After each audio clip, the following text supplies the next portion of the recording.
friends, how are you today? I hope you're all well. It's lovely to have you back on the channel with me. Welcome.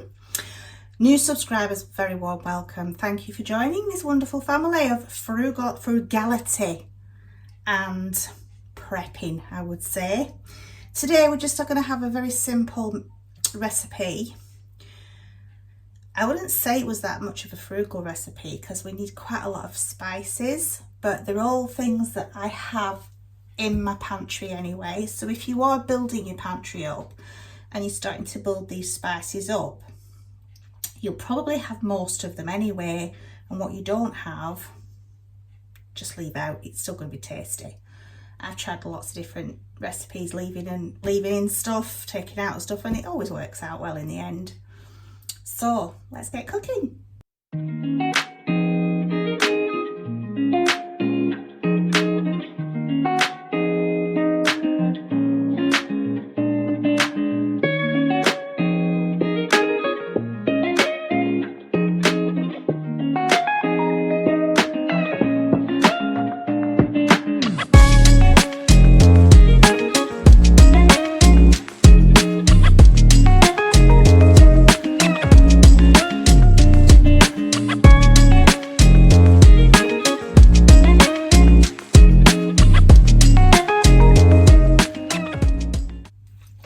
So today I'm using my good old faithful slow cooker, which I've already put on low just to start warming up.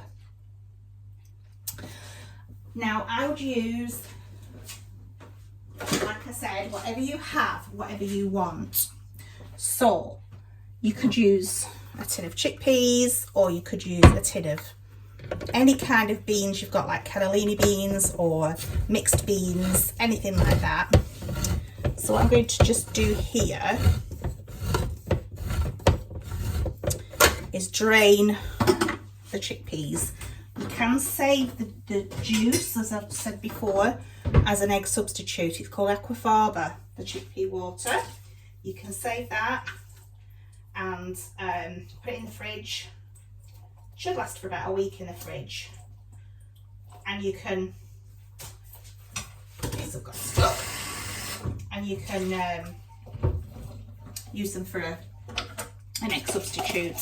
Make mayonnaise. It's great. So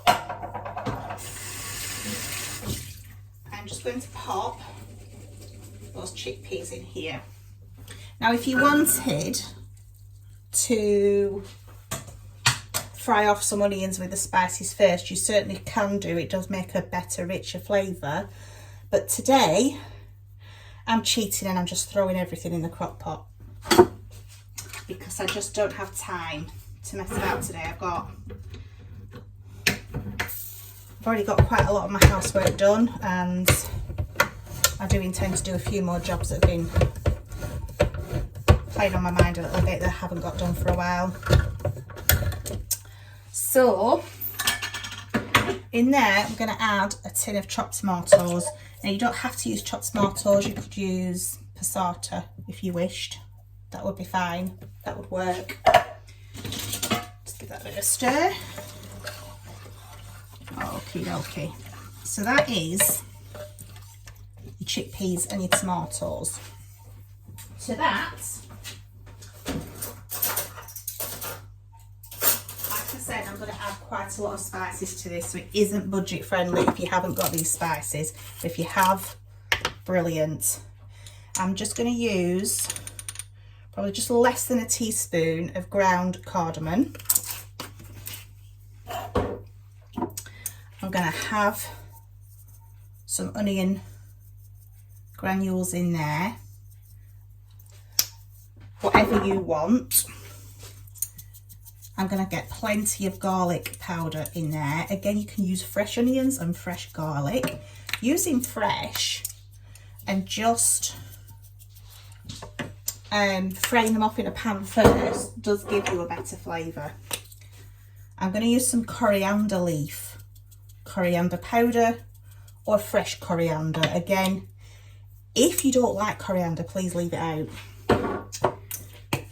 Cumin. Just going to pop or just less than a teaspoon, or maybe, no, probably a teaspoon of cumin. Love garam masala. Oh, I haven't used this one. I haven't opened this one. It's a fresh one. Oh, it's lovely, it's garam masala. I love it. A couple of teaspoons of garam masala. You want about half a teaspoon of turmeric.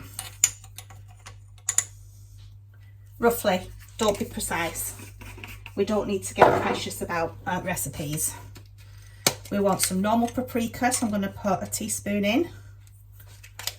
And then a teaspoon, if I can get this lid off, of smoked paprika. Lovely jubbly. You can use one or the other, you don't need both. I'm only using both because I've got it. And then some crushed chilies. I put less than a teaspoon in because I'm really soft, I don't like anything hot.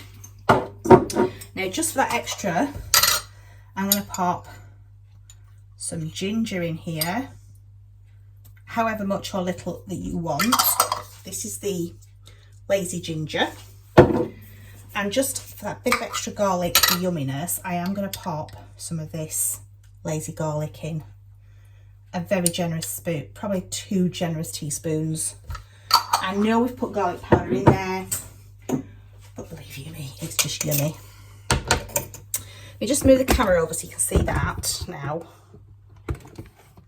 Ooh, can't get you close enough. There we go. Pinch of salt. Probably a generous pinch of salt. Very tiny amount in there then. And I'm just going to leave that on low to cook away. And then I'll tell you what I am going to add. Just a couple of lumps of this frozen spinach. You can use fresh spinach, it would be better. But I'm just going to pop some of that frozen spinach in to cook. Cook it on low all day long, as long as you want. If you're cooking it on high, I'd probably say 3 hours. If you're cooking it on low, 6. There we go. Now before I serve it, for about half an hour before I come to serve this, I'm going to add half a tin of coconut milk. I'll put the other half in the fridge and leave that during the week because I am going to make a butternut squash and chickpea curry next week. So I'll use the other half of that tin next week, it won't go to waste. And I will serve this with rice. Now I've got some jasmine rice in the pantry, so I am going to be using the jasmine rice. So that's today's recipe, my friends. It's gone very cold here in the north of England, northwest. The temperature has dropped dramatically, and I thought this would be a really nice meal for my husband to come home to tonight because he's going to be out in that cold weather all day. And he's up in Morecambe, so he's on the seafront. It's cold. Yeah. So it's going to be a really nice warm tea for him to come home to. That served with some jasmine rice. You don't have to serve it with jasmine rice. You can serve it with just any boiled rice, whether it be basmati, normal long grain rice, whatever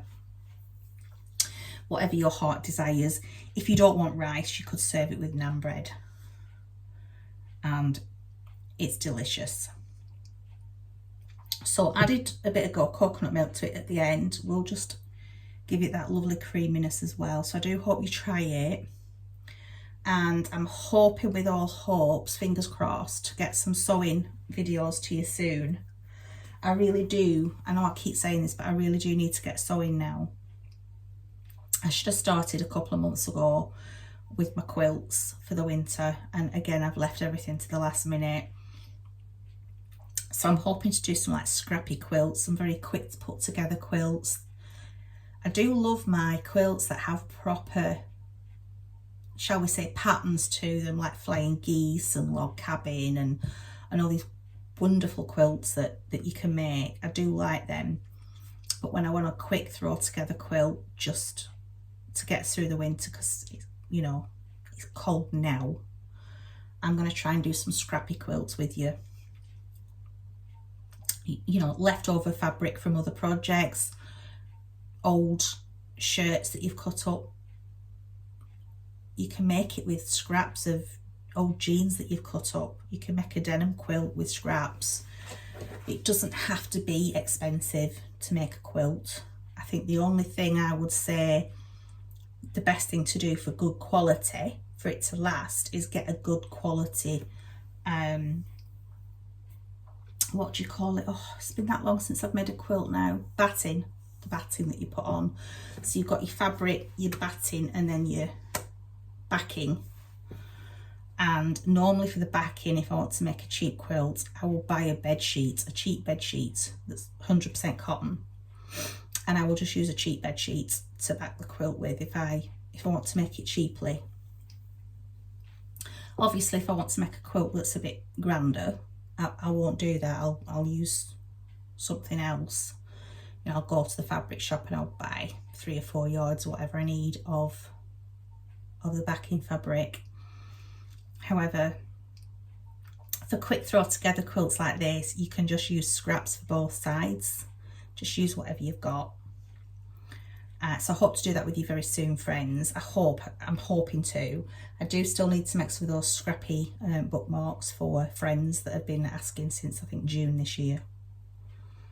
Been promising since June. We're now in October. I'll get to it, I promise. I'll get to it. So yeah, once I can get my sewing machine out and get my scrap fabric located and a few other things located. I was going to make a start last week and I couldn't find my cutting board, I couldn't find my rotary cutter, I couldn't find my quilting ruler that I like to use. I just don't know where all my stuff is. We've moved things around that much this year that I can't remember where I've put everything, and things are in different places. So as soon as my hubby has time, bless him, to help me maybe go up in the loft to look through if they're there, empty under the stairs out to see if I've put something under there. Yeah, I'll get to it. I'll get to it. It's getting into an emergency situation now where I'm saying to my husband, I really need to make these quilts now. So I will get to it, but I couldn't find my iron. Probably a blessing because I hate ironing, but I'd lost my iron. And my son was visiting back in February, if you remember, with his wife, my daughter-in-law, and my 2 granddaughters. They were staying with us for a few days, and they came over. While they were here, they had to go to a funeral. So he said to me, Mum, I need the iron. I need to iron my shirt. Couldn't find it. We searched high and low for that iron, we couldn't find it. I'm like, I don't know where I've put it. I just can't find it anywhere. Luckily, I had a clothes steamer, so he used that and it worked wonders. It was fine, but I can't even find the clothes steamer now. I've lost both. I just don't know where anything is in this house anymore. So it's time I did a declutter. It really is time. I did a massive declutter and just did I don't know. I feel like hiring a skip and just clearing everything out, regardless of what it is. But I know if I do that, I'll regret it, because I'll get rid of vital things. So I need to have a strategic declutter, a methodical declutter, so I can start finding things again. I do need to find my iron though for when I come to quilting. I can't quilt without an iron. Just like I can't quilt without a sewing machine and my rotary cutter.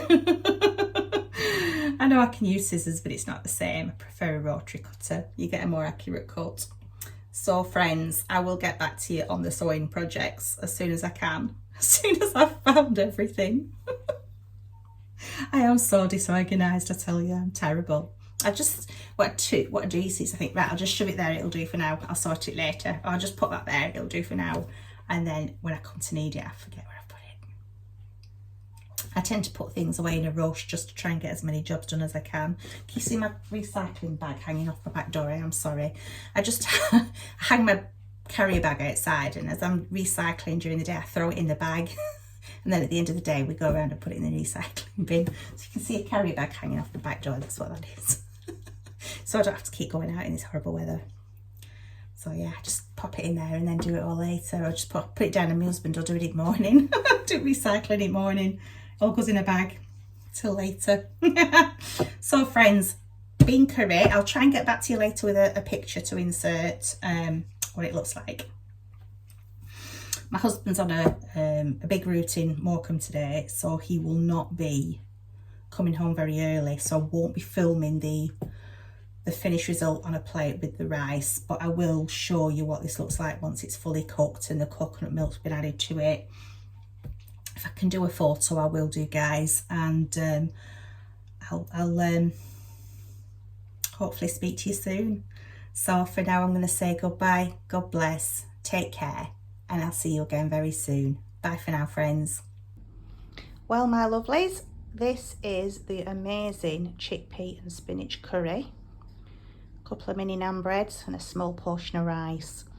It smells divine, so I do hope you give it a try. Bye for now.